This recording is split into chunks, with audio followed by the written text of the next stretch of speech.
Hello. Hello. Thank you. This is the last flame at this location. So if ever you repeat that to someone, I want you to make sure you put those two things together, the last flame at this location, because we're going to move and we're going to announce all that a little bit later. As the last flame, I guess with every project that you do, every attempt, there are loose ends. And tonight, I think the theme is anything goes, but I think the sub-theme or the subtitle might be sweep. Sweep? Grade school teachers? Sweep?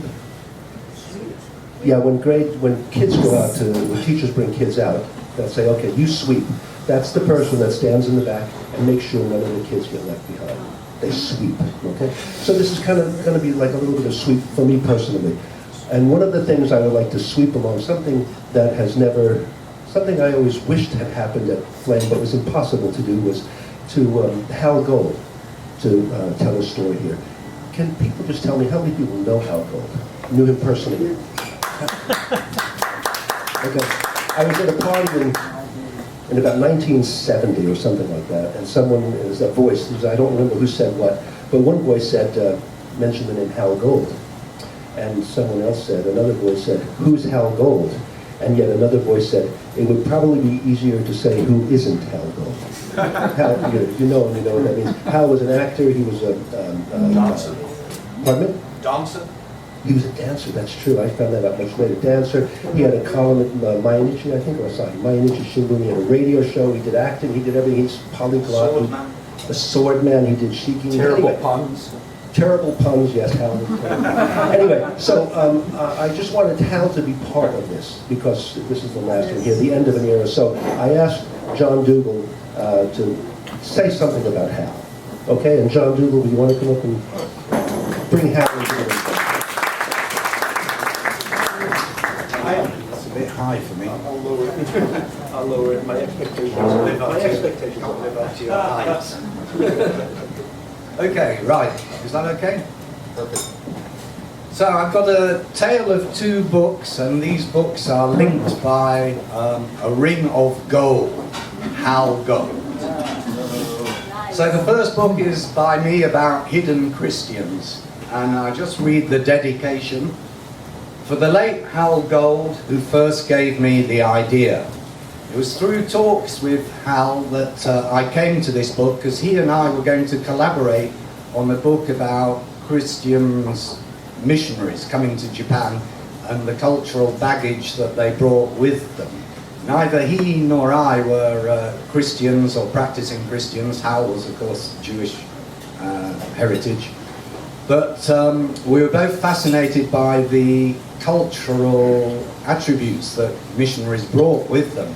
I was fascinated by the 16th and 17th centuries and the missionaries and the culture stress and shock that they must have had in those days without any of the media and knowledge that we have nowadays. And Hal was more fascinated by modern missionaries, people like Boris, and the contributions they'd made to Japan. So we're going to collaborate on a book about Christian cultural imports. Unfortunately, Hal died right at the beginning of the project, and I went on and wrote this book, and I'm glad to say it's quite successful. Paperback's coming out next month, and if Martin, what's his name? Scorsese. If Martin Scorsese lives up to his name and produces a great film about Endo Shusaku's Silence next year, Hidden Christians will become a worldwide topic, and my book will be a bestseller.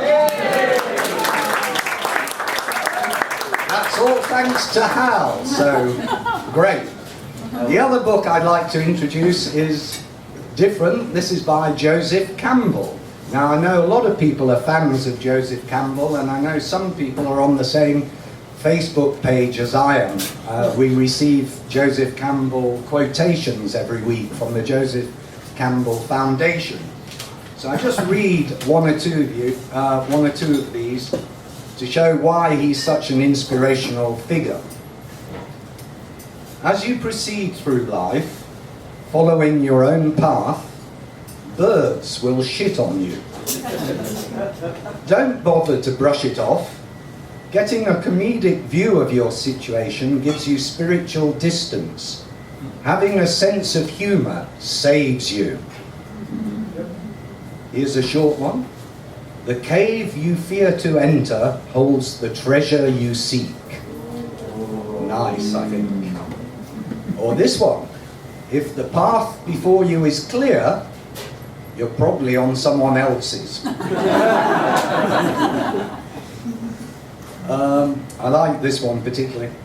I don't believe people are looking for the meaning of life as much as they are looking for the experience of being alive. I think that's so true. Here's another one about religion. Joseph Campbell was a great figure, I think, because he showed the way of spirituality without the problems of religion. Here's an interesting quote on that theme. Half the people in the world think that the metaphors of their religious traditions, for example, are facts, and the other half contends that they are not facts at all. As a result, we have people who consider themselves believers because they accept metaphors as facts, and we have others who classify themselves as atheists because they think religious metaphors are lies. The big question is whether you're going to be able to say a hearty yes to your adventure. And I think Hal Gold did say a hearty yes. I was delighted to find recently this book came out. This is Joseph Campbell in Kyoto, in Japan, particularly Kyoto. It's a journal, his journals that have been published by the Joseph Campbell Foundation, and it's called Sake and Satori. Nice title. And reading it, I was surprised to find that Joseph Campbell was actually very close to the place where I work. I work in Rukoku Daigaku next to Nishi Honganji, and Joseph Campbell spent a lot of time in Nishi Honganji, and I found that he also came to my university library right next door to where I'm working. And suddenly the ground where I walk every day became hallowed ground because Joseph Campbell walked here. I was delighted. Even more delighted when I came across this. Monday, May the 16th, 1956. Up at 6 to study Japanese, and from 9 to 12 in class. Then home to study until 3:30 p.m. when I went around to Eidman's. Eidman's was living in Nishi Honganji at the time. Found two gents present, an oldish Mr. Mossa, who is living in the Kyoto hotel and is touring the world with a lot of letters of commendation from American politicians, and a younger Mr. Gold, who hopes to study in Japan when he leaves the army. Now, I talked with Charles Roach about this, and he thinks Joseph Campbell made a mistake there, unusually, and that Hal was actually in the Merchant Navy rather than the army. But isn't it wonderful to think that dear old Hal Gold actually met Joseph Campbell in Kyoto?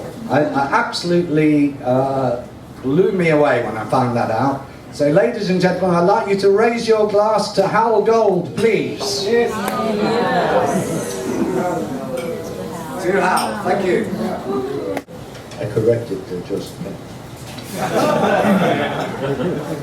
Yeah, nothing. I often correct people, right or wrong. Yeah, Hal Gold, I was thinking of, Hal Gold said something to me one day, and I thought, maybe I'll do that here. It would be great to sort of, bring him right into the room, really alive. And he said, someday, he said, I want to have a buffet for people. Invite people for a Thanksgiving buffet. And tell them, don't eat, there's going to be a lot of food there. And then when they come there, we'll serve things like sunflower seeds and pumpkin seeds and crab claws that are uncracked. And all in sakura, Chinese apples, we call them what? Zakuro. Zakuro. Zakuro. Yeah, all inaccessible foods that the effort to eat them is much greater than the payback. I thought I'd say, so I'm going to do it, and I said, I'm not going to do that. Holy crap. I don't think people would understand that. Anyway, and yes, Hal Gold. One thing about Joseph Campbell that I read, he was voted one of the most vital in terms of vitality of a group of people who had gathered somewhere. I don't know for what reason. And they said, "What do you owe your vitality to?" He said, there was one Indian guru there who said, you know, seeds and parrot tongues or something like that, organic something. And Joseph Campbell said that his vitality was due to a diet of rare roast beef and 20-year-old scotch. Anyway, Ken Rogers is also going to come up and say a little bit of something here. And we're not going to turn, it's not going to be, this evening's not going to turn into a memorial for Hal, but it would be nice to put it in the room a little bit. So, Ken, would you come over? Can you hear me? You can, okay. Hal's known for his book, Japan in a Sake Cup. And it demonstrates the width, breadth, depth of his interests, which are extensive. One of those was naginata, which, if you don't know it, naginata jutsu, you have a long pole with a sword on the end, and you kind of, like Benkei used to have one of these, right? And you flail it around, and you've got an advantage over anyone with just a sword. So Hal practiced this. I don't think he was a black belt, but he did have a Hanshin Tigers Hachimaki, as I remember.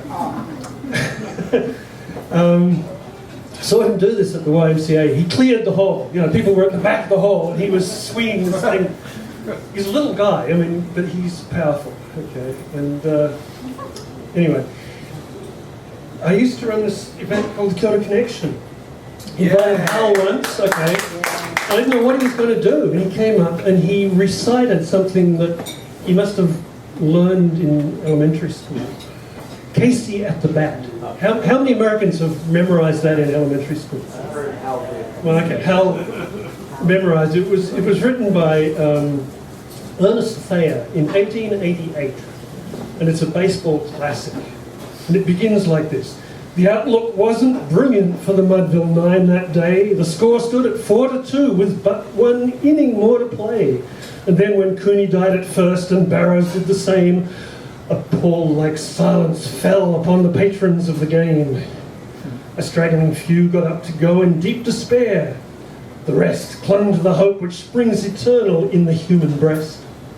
They thought, if only Casey could but get a whack at that, we'd put up even money now with Casey at the bat. Okay, so I have this memory of Hal kind of, it didn't really happen, but I kind of melded those two things. He's got the naginata, and he's reciting Casey at the bat, and it works. He knew how to hold the naginata, and the whole kata, the naginata kata, should we say, is about how you hold this thing. He knew to hold the naginata just like the Mudville slugger knew how to grip his bat. It's about getting a grip, anyway. So I've got a segue here. It'll connect, believe me. I recently heard an interview with a famous Alpine cinematographer. He was talking about an interview that he'd been doing when he had the camera set up. And he was interviewing an alpinist who was holding an ice axe, or an ice pick, I'm not sure which you call it. But anyway. And right in the middle of the interview, this guy bounds up and jumps in and says, "That's not how you hold an ice pick." And he rearranged the guy's hands and loped off. Okay. And, okay, it just happened that he was an American. Now, I'm not going to imply that that was Hal. But who knows? This is the thing, that we have this enthusiasm to share what you learn. And a lot of us are teachers here, you know that we're all guilty of this. In literature, Tolstoy, Steinbeck, Elvis, not literature, punk rockers, elementary schoolers, they'll all tell you how to hold your ice pick. J.K. Rowling tells kids how to hold their ice picks, but she calls them something different. There's a Kyoto perspective on this. In Zen, there is no self, and there is no ice pick. In fact, the whole thing in Buddhism is to let go of the self and let go of the ice pick.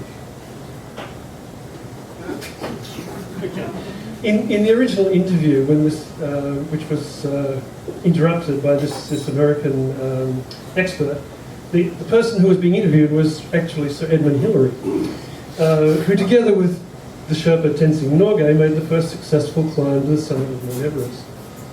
The lovely part of the story is that when this random interloper burst into the interview and corrected his ice pick hold, Sir Edmund simply thanked him gracefully for his advice, without revealing his identity, and just let the interloper lope off.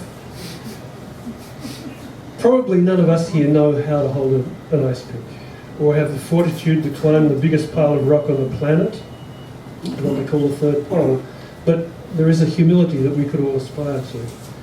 And there's some kind of moral to this story, but I'm not here to tell you how to hold anything. Just watch out for diminutive yet passionate New York baseball fans waving huge poles with swords attached, especially if they're spouting poetry.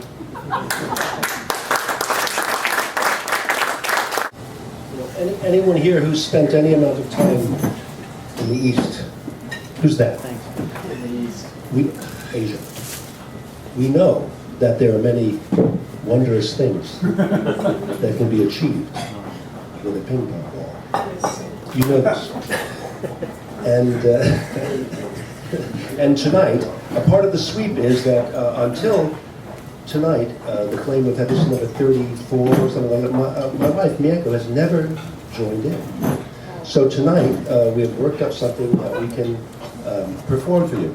A trick. It's the first trick at the flame. All right? I'll explain first so you're not surprised by anything. What we're going to do here is I'm going to put the ping pong ball in my mouth. I'm going to pop it across the room, for lack of a better word. My wife is going to catch it in her mouth and pop it back to me, and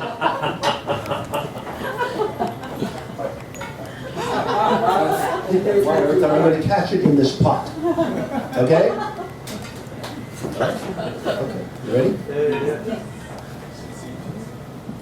You there, Mieko? You got anything to Now, you're going to ask, why would a grown man put a pin ball in his mouth and spit it across his wife who will speak about his name?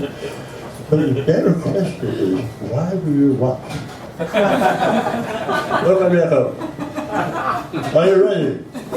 No. Excuse me? No. You're not ready? No.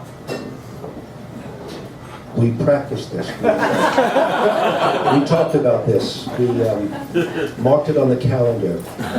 And right now I'm sort of at the point of no return. So I changed my mind. Oh. that's not good enough. I'm sorry. Change. No. You've ever been here? Changing your mind doesn't work. It doesn't work here. So you've got to come up with something better than that, okay? Are you ready? I have headache.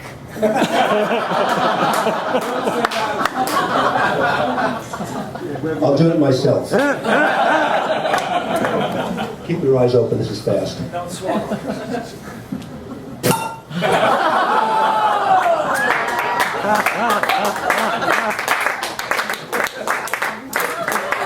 was pretty lame, but anyway.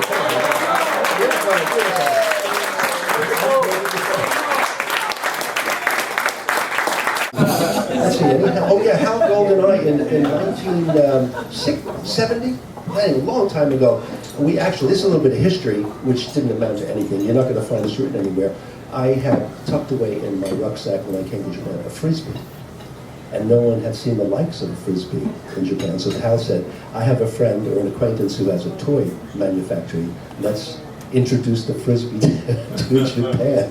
So Hal and I actually went and met this guy downtown, and we had to demonstrate by playing Frisbee in front of this guy who was very serious looking at us like that, drawing sketches of the Frisbee.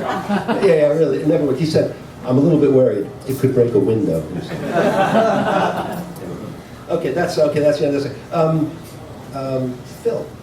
Phil Norton. You ready to come? Phil Norton's going to do some stuff for us. He hasn't told me exactly what it is, but I'm sure it's going to be great as usual. So, as always. Do you have a headache, Phil? I do, but that's all right. It's all part of the act.